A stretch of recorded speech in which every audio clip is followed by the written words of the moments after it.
We actually proved to the MTA and to New York that we are the true backbone of the MTA. But unfortunately, there have been very few improvements made. We're still waiting for our stations to be much more accessible for those who need greater accessibility.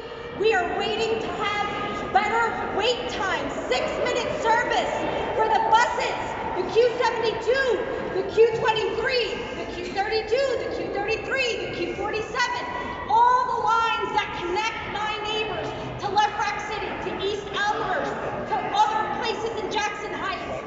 We can put forth a system that actually works for New Yorkers. And that's why we're asking Governor Hochul to be the first governor to not use the MTA like an ATM. We want money truly invested in the MTA for 6-minute service, for free buses, and someday free trains. This should not be a radical idea when we know that most people riding the train are actually making the wealth of 120 billionaires possible in New York State. They have the money to be able to pay their fair share and ensure that people are getting to work on time, are getting home safely, and that they recognize that these workers are the ones making their wealth possible.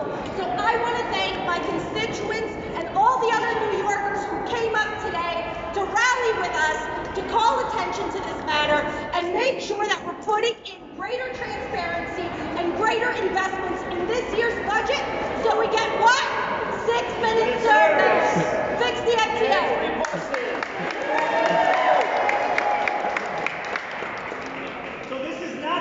Issue for New York City and 5 boroughs. This is also an issue that extends into the suburbs of New York City, into the other MTA counties that are such a critical part of our downstate economy. And I'm so excited that we have the chair of the Black, Latino, Puerto Rican, Hispanic Caucus. Greetings, everyone. I'm going to first speak as an assembly member. As a little girl, I vividly remember my dad using the New York City bus system to go into the city. I remember dropping him off on the border of Elmont and Queens, and he took the express bus in the city. The reason I'm standing here is because the economic opportunity that MTA provides to not only New York City, but to Long Island. So when we're having this conversation, it's so important that we provide vital bus service, because we know that the buses are the chariot of the people. And if you want to move people, you need to make sure the buses are free, right? Now I stand here as the chair of the caucus because this is essential for economic opportunity for Black and brown people in our area. We see the disparity. We see that people are struggling due to inflation, due to medical debt, due to so many reasons. Why not uplift the middle class, uplift marginalized communities, and provide this service, 6-minute service, to those individuals so that they can go where they need to. This is just a smart thing to do. Other localities across this country do it. Why not New York City? Why not New York State? Let's not hurt our communities. Let's uplift. Fix the MTA.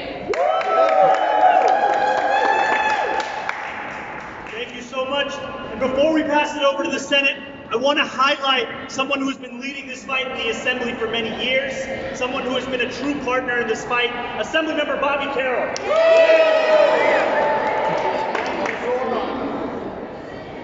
The MTA has an operating budget of almost $18 billion.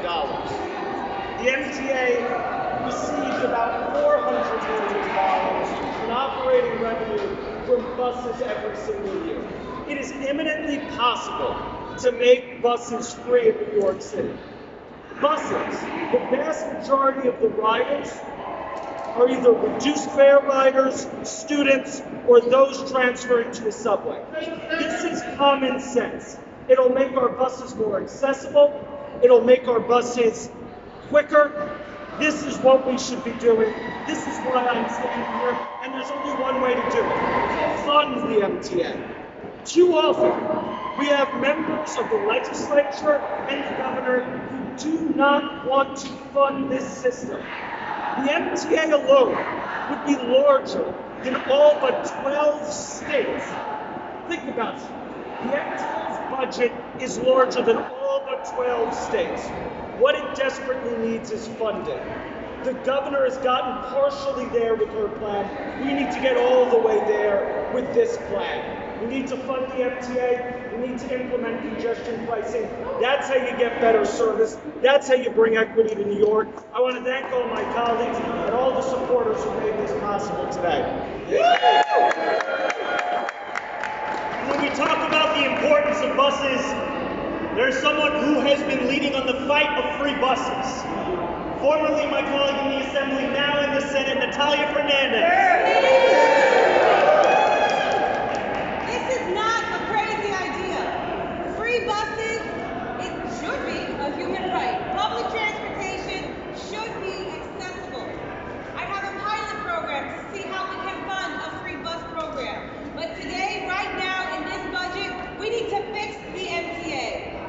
It is critical to see families, communities deserted in their neighborhoods because they can't get to a bus.